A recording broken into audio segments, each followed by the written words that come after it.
On a tous envie d'être authentique au travail sans se faire virer. Charlie Winner vous donne des conseils dans l'open space de votre vie. Charlie Winner.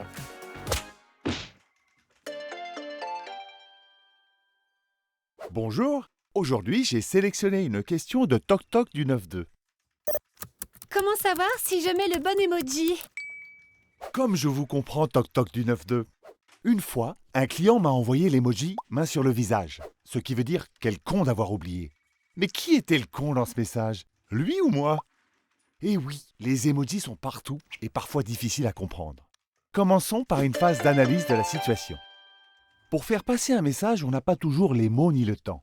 Les emojis sont des raccourcis émotionnels qui évitent les mauvaises interprétations. Tu ne m'as pas payé peut sous-entendre « t'es un bâtard !» alors que « tu ne m'as pas payé » smiley sourire yeux plissés veut clairement dire « t'es vraiment étourdi toi !» Mais des emojis, il y en a 2832. Comment bien les connaître? Demandons à la data. La data! 98% des gens qui ne comprennent pas un emoji n'osent pas demander ce qu'il veut dire, de peur de passer pour des abrutis.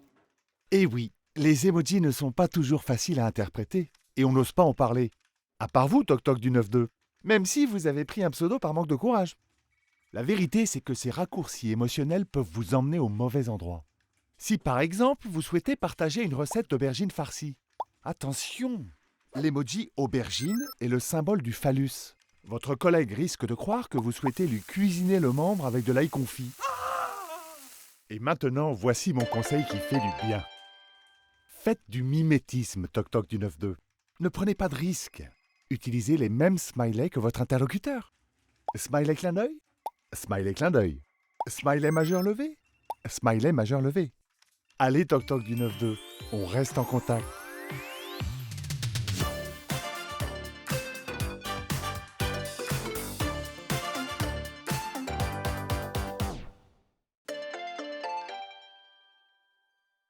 Bonjour, aujourd'hui j'ai sélectionné une question qui fait mouche de Denis Merveille, Feel Good Manager chez Outblast. Comment choisir son background en visio? Très bonne question Denis. Allons directement à la phase d'analyse de la situation. En mode présentiel, le décor est standard, c'est celui de la salle de réunion 404. Mais quand la réunion est en visio, le décor c'est chez vous. C'est la collection de Tintin de votre chambre, c'est le dégât des eaux de votre salon, c'est le poster du Silence des agneaux de votre cuisine. Heureusement, vous pouvez mettre un background pour cacher votre vie privée et votre embarras. Mais comment bien le choisir? Que nous dit la data? La data! 84% des gens qui voient un arrière-plan flou derrière un collègue en visio se disent que son projet va foirer. Eh oui, Denis, malheureusement, les gens vous jugent d'après ce qu'ils voient derrière. Alors il faut soigner votre derrière. C'est votre image de marque. Plusieurs solutions s'offrent à vous. Option numéro 1. Mettez en scène un décor de vie privée équilibré. Remplacez la tronçonneuse au-dessus de votre lit par des livres de Michel Simès. Option numéro 2. Mettez un arrière-plan numérique classieux de type pont de San Francisco. Ça fait start-upper et ça évite d'exposer votre conjoint en slip quand vous êtes en train de parler de sujets structurants. En plus, Denis, un background sympa, ça peut servir à casser la glace. Si vous mettez une photo d'un concert de Gilbert Montagnier, on vous demandera à coup sûr depuis quand vous êtes has-been. Et maintenant, voici mon conseil qui fait du bien. Denis, pour éviter une nouvelle charge mentale, préparez à l'avance des fonds d'écran ciblés. Une courbe d'objectifs atteint pour votre N+1. Un trône de fer pour le comité de direction. Une peinture de Cristiano Ronaldo pour les commerciaux. Allez Denis, on reste en contact.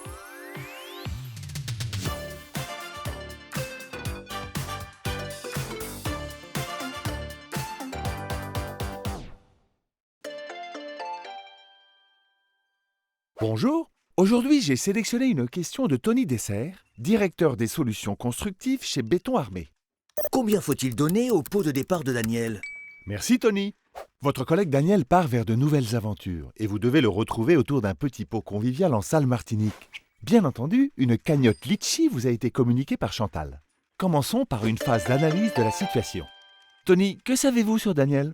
Part-il vers de nouvelles aventures à Pôle emploi? Est-ce qu'en partant, il va gagner plus sachant qu'il était déjà mieux payé que vous? Que mangeait-il à la cantine? Si vous n'avez aucune de ces réponses, c'est que vous ne connaissez pas Daniel. Du coup, faut-il vraiment participer à la cagnotte? Que nous dit la data? La data! 62% des collaborateurs qui ne donnent rien à un pot de départ viennent mais culpabilisent. Et oui, Ils culpabilisent et du coup ils mangent moins de chipsters que les autres. Mais ils viennent quand même, car ils savent qu'un pot de départ, c'est un moment de communion autour d'un verre de jus de pomme. Tony, s'il n'y avait pas de pot de départ, les gens quitteraient l'entreprise. Donc il faut donner pour être serein. Mais combien? Vous avez 2 options. Option numéro 1. Vous donnez un peu, genre 5 €. Et là, vous vous sentez radin, même si vous avez coché participation masquée. Option numéro 2. Vous donnez beaucoup, genre 20 €. Mais attention, avec 4 pots de départ par mois, ça fera 30 000 € d'ici votre retraite. Et pour des gens qui ne seront même pas là à votre pot de départ. Dans les 2 cas, vous avez le somme. Alors voici mon conseil qui fait du bien. Donnez ce que vous voulez et gavez-vous de chipsters, Tony. Mais ne partez pas du pot en dernier, sinon vous allez devoir aider Chantal à tout ranger. Allez, on reste en contact.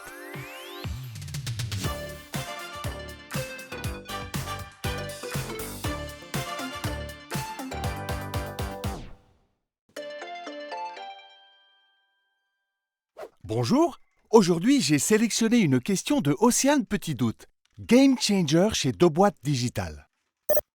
Est-ce que les gens voient mon syndrome de l'imposteur? Merci Océane. Le doute, c'est votre mode de vie et vous avez peur d'être démasqué, alors que si ça se trouve, vous êtes compétente. Je vous comprends, car moi-même, quand je vais à une soirée déguisée en Zorro, j'ai l'impression d'être un imposteur. Alors commençons par une phase d'analyse de la situation. Le syndrome de l'imposteur n'est pas une pathologie, c'est un mécanisme psychologique. Vous avez l'impression que vous ne méritez pas vos succès. Mais ça, personne ne le voit, ni de loin ni de près. C'est vous qui l'avez inventé sans faire exprès. Que nous dit la data? La data! 92% des imposteurs n'ont pas le syndrome de l'imposteur. Et oui, Océane, il y a beaucoup d'incompétents qui sont confiants. Ils partent en vacances et ont une voiture allemande. Parce que la confiance, Océane, c'est plus important que la compétence. Ayez confiance, ça vous donnera confiance. Quand on vous complimente, c'est pas une fake news. Ce qui ne veut pas dire qu'il ne faut pas douter. Même les chirurgiens du cerveau doutent. Surtout quand par mégarde ils sectionnent un nerf périphérique du tronc cérébral. Alors sans plus tarder, voici mon conseil qui fait du bien. Doutez un peu, mais pas trop, Océane. Sinon vous risquez de tomber dans le cercle vicieux de l'imposteur. Vous avez peur d'être démasqué, du coup vous bossez comme une dingue. Votre N+1 trouve ça génial. Vous êtes promu. Vous avez encore plus peur d'être démasqué, vous bossez encore plus comme une dingue, et vous finissez patronne du MEDEF. Allez Océane, on reste en contact.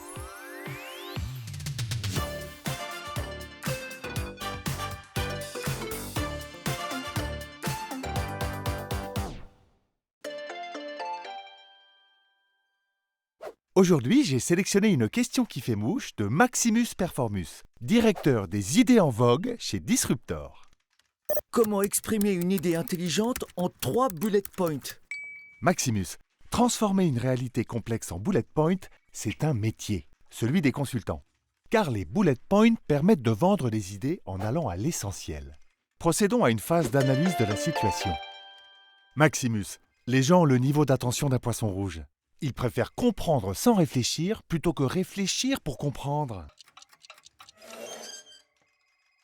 Et pour ça, les bullet points, c'est pratique. Ils permettent d'affirmer sans argumenter. Et ils donnent envie de faire des listes. Les 7 facteurs clés de succès pour montrer qu'on performe. Les 3 next steps pour montrer qu'on avance.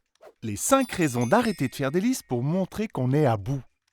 Vous voyez, Maximus, les bullet points, ça évite de réfléchir. Mais est-ce une bonne idée? Que nous dit la data? La data! 78% des consultants pensent que leurs idées se bonifient quand ils les alignent en cases à cocher. Mais ils se trompent. Maximus a trop abusé de la forme, on en oublie le fond. Les bullet points aplatissent la pensée sans qu'on s'en rende compte. Un peu comme si on avait l'esprit en forme de crêpe. Les bullet points réduisent, ils séparent, ils brisent. Ils ne sont pas si gentils que ça. En plus, ils adorent mettre les verbes à l'infinitif pour nous commander. Optimiser le processus, booster la performance, accélérer le changement. Du coup, on n'ose pas leur dire non. Si Jeff Bezos a interdit les bullet points chez Amazon, c'est pas parce qu'il était libraire. C'est parce que rédiger oblige à raisonner de manière fluide et continue. Alors voici mon conseil qui fait du bien. Quand vous racontez votre week-end à un collègue, vous ne listez pas les 5 bénéfices clés d'une famille optimale. Alors racontez une histoire plutôt que des bullet points. Maximus, on reste en contact.